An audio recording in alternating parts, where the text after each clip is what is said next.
आप देख रहे हैं KGN प्राइम न्यूज। ಲೋಕಸಭಾ ಚುನಾವಣೆ ಹಿನ್ನೆಲೆಯಲ್ಲಿ ದಿನಾಂಕ ಮಾರ್ಚ್ 28, 2024 ರಂದು ಗೋಕಾಕ ಮಹಾಲಕ್ಷ್ಮಿ ಸಭಾ ಭವನದಲ್ಲಿ ಅರಭಾವಿ ಮತ್ತು ಗೋಕಾಕ ವಿಧಾನಸಭಾ ಮತಕ್ಷೇತ್ರದ ಕಾಂಗ್ರೆಸ್ ಕಾರ್ಯಕರ್ತರ ಸಭೆ ಏರ್ಪಡಿಸಲಾಗಿದೆ. ಈ ಕಾರ್ಯಕ್ರಮದಲ್ಲಿ ನಮ್ಮ ಕಾಂಗ್ರೆಸ್ ಪಕ್ಷದ ಅಧಿಕೃತ ಅಭ್ಯರ್ಥಿ ಮೃಣಾಲ್ ಹೆಬ್ಬಾಳ್ಕರ್, ಸಚಿವರಾದ ಸತೀಶ್ ಜಾರಕಿಹೊಳಿ, ಲಕ್ಷ್ಮೀ ಹೆಬ್ಬಾಳ್ಕರ್, ವಿಧಾನ ಪರಿಷತ್ ಸದಸ್ಯ ಚನ್ನರಾಜ ಹಟ್ಟಿಹೊಳಿ, ಬೆಳಗಾವಿ ಕಾಂಗ್ರೆಸ್ ಜಿಲ್ಲಾಧ್ಯಕ್ಷ ವಿನಯ್ ನಾವಲಗಟ್ಟಿ, ಚಿಕ್ಕೋಡಿ ಜಿಲ್ಲಾಧ್ಯಕ್ಷ ಲಕ್ಷ್ಮಣರಾವ್ ಚಿಂಗಳೆ ಸೇರಿದಂತೆ ಹಲವಾರು ನಾಯಕರು ಆಗಮಿಸಲಿದ್ದಾರೆ. ಹೆಚ್ಚಿನ ಸಂಖ್ಯೆಯಲ್ಲಿ ಕಾರ್ಯಕರ್ತರು ಆಗಮಿಸಿ ಅಗತ್ಯ ಸಲಹೆ ಸೂಚನೆಗಳನ್ನು ನೀಡಬೇಕೆಂದು ಕೇಳಿಕೊಳ್ಳುತ್ತೇವೆ. ವರದಿಗಾರ Mohammed Rafiq Peerzade, city bureau chief, Belagavi.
बोलो भारत माता की।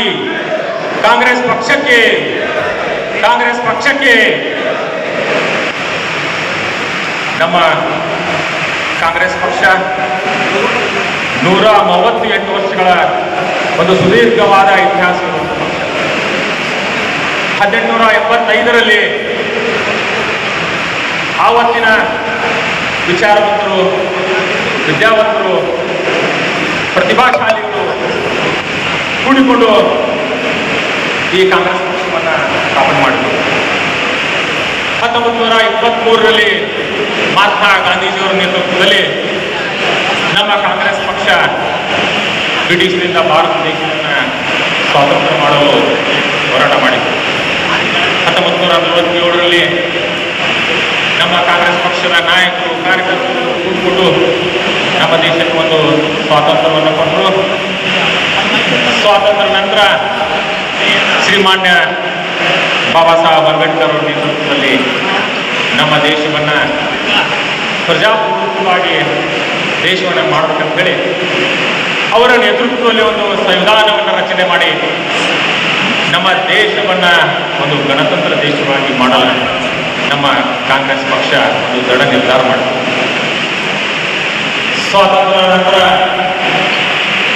ಕಾಂಗ್ರೆಸ್ ಪಕ್ಷ ಏನು ಬ್ರಿಟಿಷ್ ಕಾಲದಿಂದ ಕೊಂಡಂತ ಒಂದು ಬಡತನ ವೇದಿಕೆ ಮೇಲೆ ಉಪಸ್ಥಿತರಾದ ಬೆಳಗಾವಿ ಜಿಲ್ಲೆಯ ಉಸ್ತುವಾರಿ ಸಚಿವರಾದ ನಮ್ಮ ನಾಯಕರಾದ ಸತೀಶಣ್ಣ ಜಾರಕಿಹೊಳಿ ಸಾಹೇಬ್ರೆ, ಉಪಸ್ಥಿತರಾದಂಥ ಮಹಿಳಾ ಮತ್ತು ಮಕ್ಕಳ ಕಲ್ಯಾಣ ಇಲಾಖೆಯ ಸಚಿವರಾದಂಥ ಶ್ರೀಮತಿ ಲಕ್ಷ್ಮೀತಾಯಿ ಹೆಬ್ಬಾಳ್ಕರ್ ಅವರೇ, ನಮ್ಮ ಸಹೋದರರಾದಂಥ ಯುವ ನಾಯಕರಾದ ಸನ್ಮಾನ್ಯ ಶ್ರೀ ರಾಹುಲ್ ಜಾರಕಿಹೊಳಿ ಅವರೇ, ವಿನಯ ನಾವಲಗಟ್ಟಿ ಅವರೇ, ಮಹಂತೇಶ್ ಕಡಾಡಿ ಅವರೇ, ರಾಜದೀಪ್ ಗೌದಲಿ ಅವರೇ, ಸಂಜು ಪೂಜಾರಿ ಅವರೇ, ಸಿದ್ಲಿಂಗ್ ದಳವಾಯಿ ಅವರೇ, ಚಂದ್ರಶೇಖರ್ ಕೊಂಡೂರು ಅವರೇ, ರಮೇಶ್ ಹುಕ್ಕಿ ಅವರೇ, ಅನಿಲ್ ದಳವಾಯಿ ಅವರೇ, ವಿವೇಕ್ ಜಗ್ಗಿ ಅವರೇ, ಗಂಗಾಧರ್ ಬಡ್ಕುಡ್ರಿ ಅವರೇ, ಕಲ್ಲಪ್ಪಗೌಡ ರಂಗಾರ್ ಅವರೇ, ಲಂಕನ್ ಸಂಸ್ಕೃತಿ ಅವರೇ, ಬರ್ಮಣ್ಣ ಉಪ್ಪಾರ್ ಅವರೇ, ಪ್ರಕಾಶ್ ಡಾಗಿ ಅವರೇ, ಜಕೀರ್ ಪ್ರತಾಪ್ ಅವರೇ, ಪ್ರಕಾಶ್ ಅಂಗಡಿ ಅವರೇ, ಸೂರ್ಯಕಾಂತ್ ಮಗ್ದುಮ್ ಅವರೇ ಹಾಗೂ ಕಲ್ಪನಾ ಜೋಶಿ ಅವರೇ.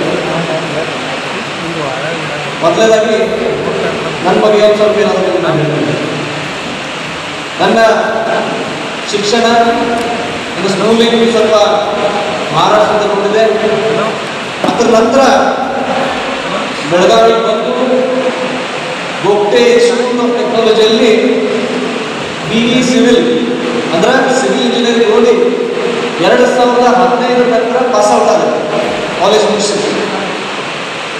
ಮುಗಿಸಿದ ನಂತರ ಎಲ್ಲೋ ಒಂದು ಕಡೆ ಮನಸ್ಸಿನಾಗಿತ್ತು ಸ್ವಲ್ಪ ಕೆಲಸ ಮಾಡಿ ಹೊರದೇಶಕ್ಕೆ ಹೋಗಿ ಉಚ್ಚ ಶಿಕ್ಷಣವನ್ನು ಪಡಿಬೇಕು, ಹೊರದೇಶಕ್ಕೆ ಹೋಗಿ ಕಲಿಬೇಕಂತ ಹೇಳಿ ಬಹಳ ಮನಸ್ಸಿನಾಗಿತ್ತು.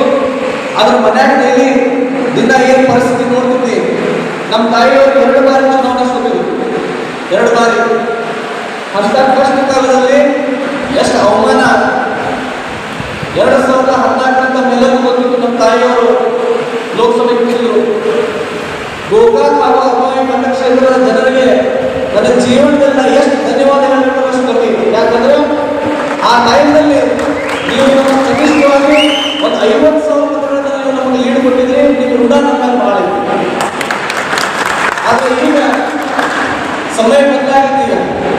ಈಗ ಈ ಒಂದು ದಿನದಲ್ಲಿ ನನಗೂ ಯಾವತ್ತೂ ಅನಿಸಿರ್ತಿಲ್ಲ ಬೆಳಗಾವಿ ಲೋಕಸಭೆಯ ಒಬ್ಬ ಅಧಿಕೃತ ಉಮೇದುವಾರನಾಗಿ ನನಗೆ ಅನಿಸಿದಿಲ್ಲ. ನನ್ನ ಜೀವನದಾಗ ನಾ ಎಷ್ಟು ನಮ್ಮ ನಾಯಕರಂತ ಸನ್ಮಾನ್ಯ ಶ್ರೀ ಸತೀಶಣ್ಣ ಜಾರಕಿಹೊಳಿ ಅವರಿಗೆ ನಾ ಎಷ್ಟು ಧನ್ಯವಾದಗಳು ಅಂತ ಬಹಳ ಇವತ್ತು ಅವರು ಕೊಟ್ಟಂತ ಒಂದು ಆಶೀರ್ವಾದ, ಅವರು ನೀಡಿದಂಥ ಒಂದು ಮಾರ್ಗದರ್ಶನ, ಆ ಆಶೀರ್ವಾದದಿಂದಲೇ ಇವತ್ತು ನನಗಾಗಲಿ ನಮ್ಮ ಸಹೋದರಿಯಾದಂಥ ಸನ್ಮಾನ್ಯ ಶ್ರೀ ಪ್ರಿಯಾಂಕಾ ಜಾರಕಿಹೊಳಿ ಅವರಿಗೆ ಚಿಕ್ಕೋಡಿಯಲ್ಲಿ ಒಂದು ಅಧಿಕೃತವಾಗಿ ಉಮೇದುವಾರಿಕೆಯನ್ನು ಘೋಷಣೆಯಾಗಿದೆ. ಇವತ್ತಿನ ದಿವಸ ನೋಡಿದ್ರೆ ಬಹಳ ಅನುಕೂಲ ಇದೆ ನಮ್ಮ ಕಾಂಗ್ರೆಸ್ ಪಕ್ಷದ ಎಲ್ಲ ಕಾರ್ಯಕರ್ತರಿಗೆ. ಯಾಕಂದ್ರೆ ಇವತ್ತು ನಮ್ಮ ರಾಜ್ಯದಾಗ ನಮ್ಮದಾದಂಥ ನಮ್ಮ ಸರ್ಕಾರ ಇದೆ. ನಮ್ಮ ನಾಯಕರಾದಂಥ ಸನ್ಮಾನ್ಯ ಶ್ರೀ ಸತೀಶಣ್ಣ ಜಾರಕಿಹೊಳಿ ಸಾಹೇಬರು ಒಂದು ಉನ್ನತ ಸ್ಥಾನದಲ್ಲಿ ಪಕ್ಷವನ್ನು ಬಲಿಷ್ಠ ಮಾಡ್ತಾ ಇದ್ದಾರೆ. ನಮ್ಮ ತಾಯಿಯಾದಂಥ ಲಕ್ಷ್ಮೀತಾಯಿ ಹೆಬ್ಬಾಳ್ಕರ್ ಅವರು ಒಂದು ಒಳ್ಳೆಯ ಒಂದು ಒಳ್ಳೆಯ ಮಾರ್ಗದರ್ಶನದಲ್ಲಿ ಪಕ್ಷ ಸಂಘಟನೆಯಲ್ಲಿ ನಮ್ಮೆಲ್ಲರೂ ನಮ್ಮನ್ನ ಗೈಡ್ ಮಾಡ್ತಾ ಇದ್ದಾರೆ. ನಮ್ಮ ಮುಖ್ಯಮಂತ್ರಿಗಳಾದಂಥ ಸಿದ್ದರಾಮಯ್ಯ ಸಾಹೇಬರು ಚುನಾವಣೆಗಿಂತ ಮುಂಚೆ 5 ಗ್ಯಾರಂಟಿಗಳನ್ನು ಘೋಷಣೆ ಮಾಡಿದ್ರು. ಎಷ್ಟು ಮಾಡಿದ್ರಿ? 5 ಗ್ಯಾರಂಟಿಗಳನ್ನ ಬಹಳ ಟಿಪ್ಪಣಿಯಾಗಿ ನಮ್ಮ ಪಕ್ಷದ ಮೇಲೆ, ನಮ್ಮ ಪಕ್ಷದ ಕಾರ್ಯಕರ್ತರು ಪ್ರಚಾರಕ್ಕೆ ಹೋದಾಗ ನೀವು ಎಲ್ಲಿಂದ 5 ಗ್ಯಾರಂಟಿ ಕೊಟ್ಟು ಅಂತ ಹೇಳಿದ್ರು. ಆದರೆ ಬರೋಬ್ಬರಿ ಚುನಾವಣೆ ಆದ ನಂತರ ಇವತ್ತು ಎಲ್ಲ ಮಹಿಳೆಯರಿಗೆ ನಾವು ಏನು ಭರವಸೆ ಕೊಟ್ಟಿದ್ವಿ, ಪ್ರತಿಯೊಂದು ಕುಟುಂಬದ ಪ್ರಮುಖ ಮಹಿಳೆಯರಿಗೆ 2,000 ರೂಪಾಯಿನ ಖಾತೆಗೆ ಹಾಕುವ ಅಂತ ಹೇಳಿದ್ವಿ. ಇವತ್ತು ಆ ಭರವಸೆಯನ್ನು ನಾವು ಈಡೇರಿಸಿದ್ವಿ. ಯುವಕರಿಗೆ ಯುವ ನಿಧಿಯಲ್ಲಿ ಅನುದಾನ ಮಾಡಿಕೊಟ್ಟಿದ್ವಿ, ಶಕ್ತಿ ಯೋಜನೆ ಕೊಟ್ಟಿದ್ವಿ, ಗೃಹ ಜ್ಯೋತಿ ಯೋಜನೆಯನ್ನು ಕೊಟ್ಟಿದ್ವಿ. ಇದೇ ನಮ್ಮ ಕಾಂಗ್ರೆಸ್ ಪಕ್ಷದ ಸರ್ಕಾರ ಅಂದ್ರೆ ನುಡಿದಂತ ನಡೆಯುವ ಸರ್ಕಾರ ಯಾವ್ದಾದ್ರು ಅಂದ್ರೆ ಕಾಂಗ್ರೆಸ್ ಪಕ್ಷದ ಸರ್ಕಾರ ಅಂತ ಹೇಳಿ. ಇವತ್ತು ನಾವು ಸಿವಿಲ್ ಇಂಜಿನಿಯರ್ ಹೆಮ್ಮೆ ಪಡುವಂತ ವಿಷಯ ಏನಂತಂದ್ರೆ ನಮ್ಮ ಬೆಳಗಾವಿ ಜಿಲ್ಲೆದಾಗ ನಮ್ಮ ಲೋಕೋಪಯೋಗಿ ಸಚಿವರಾದಂಥ ಸನ್ಮಾನ್ಯ ಶ್ರೀ ಸತೀಶಣ್ಣ ಜಾರಕಿಹೊಳಿ ಅವರ ಇಲಾಖೆಯಿಂದ ಕನಿಷ್ಠವಾದಂಥ 400 ಕೋಟಿ ರೂಪಾಯಿ ವೆಚ್ಚಗಳಂತ ಫ್ಲೈಓವರ್ ನಮ್ಮ ಬೆಳಗಾವಿದಾಗ ನೀವೆಲ್ಲ ಕೇಳಿದ್ರಿ, ನಿಮ್ಗೆ ಹಿಡಿತು ಎಲ್ಲೂ ಜನ ಗೊತ್ತಿದ್ದೆ. ಯಾಕಂದ್ರೆ ರಾಜಕೀಯದಾಗ ನಾವೆಲ್ಲ ಗೊತ್ತಿದ್ದೀವಿ ನಮ್ಮ ನಾಯಕರು ಏನು ಕೆಲಸ ಮಾಡ್ತಾರೆ. ಅದು ಬಹಳ ಜನಕ್ಕೆ ಗೊತ್ತಿಲ್ಲ. ನಾವು ಕಾಂಗ್ರೆಸ್ ಪಕ್ಷದವ್ರು ತಪ್ಪೋದೇ ಇದೆ. ನಾವೇನು ಒಳ್ಳೆಯ ಕೆಲಸ ಮಾಡ್ತೀವಿ ಅದ್ರ ಪ್ರಚಾರ ನಾವು ಮಾಡೋದಿಲ್ಲ. ಆದ್ರೆ ಬಿಜೆಪಿ ಅವ್ರು ಏನು ಮಾಡಿದ್ರು, 10 ರೂಪಾಯಿ ಕೆಲಸ ಮಾಡಿದ್ರು 100 ರೂಪಾಯಿ ಪ್ರಚಾರ ಮಾಡ್ತಾರೆ. ಅದನ್ನ ನಾವು ಕಲಿಬೇಕಾಗಿದೆ. ಈಗ ನಾವು 1000 ರೂಪಾಯಿ ಕೆಲಸ ಮಾಡಿದ್ರು ಕೂಡ ಅಟ್ಲೀಸ್ಟ್ 100 ರೂಪಾಯಿ ಪ್ರಚಾರ ಮಾಡೋದನ್ನ ನಾವು ಕಲಿಬೇಕಾಗಿದೆ. ನಮ್ಮ ಪಕ್ಷದ ಸರ್ಕಾರ ಇವತ್ತು ಬಂದ ಬರೋಬ್ಬರಿ 8 ತಿಂಗಳಾಗಿದೆ.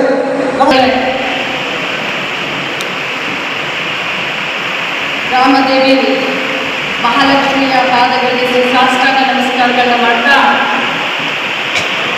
ಇವತ್ತು 2024 ಮುಂಬರುವಂಥ ಲೋಕಸಭಾ ಚುನಾವಣೆಯ ನಿಮಿತ್ತ ಬೆಳಗಾವಿ ಲೋಕಸಭಾ ಕ್ಷೇತ್ರದ ಅಭ್ಯರ್ಥಿಯಾದಂಥ ಮೃಣಾಲ್ ಹೆಬ್ಬಾಳ್ಕರ್ ಅವರ ಪ್ರಚಾರದ ಗೋಕಾಕ್ ಮತ್ತು ಅರಭಾವಿ ಕ್ಷೇತ್ರದ ಪೂರ್ವಭಾವಿ ಸಭೆ. ಈ ಸಭೆಯಲ್ಲಿ ಉಪಸ್ಥಿತರಿರುವಂಥ ಕರ್ನಾಟಕ ರಾಜ್ಯ ಲೋಕೋಪಯೋಗಿ ಸಚಿವರಾದಂಥ ಸತೀಶಣ್ಣ ಜಾರಕಿಹೊಳಿ ಅವರ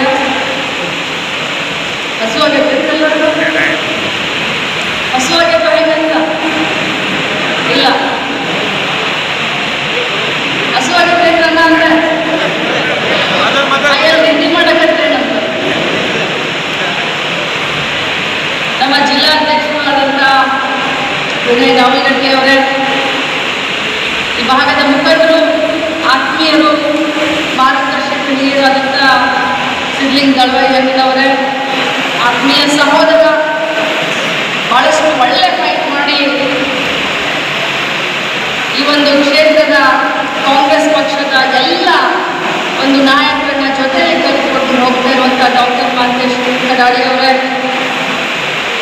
ನಮ್ಮ 2 ಬ್ಲಾಕ್ನ ಅಧ್ಯಕ್ಷರುಗಳಾದಂಥ ದಾಂಗೆ ಅವರೇ, ಜಾಕೀರ್